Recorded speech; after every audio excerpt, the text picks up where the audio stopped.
Hello guys, today I'm gonna show you how you can remove and clean the main filter in LG washer dryer Vivace. So in the first step, push this element to the down and pull it.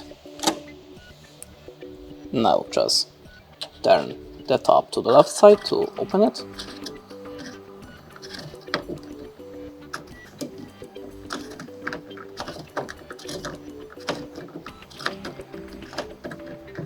After that, you can, with no any problem, just remove it and clean under the water.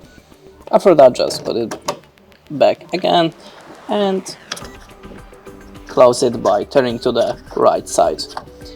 And that's it. Thanks for watching. Leave us a like, recommend, and goodbye.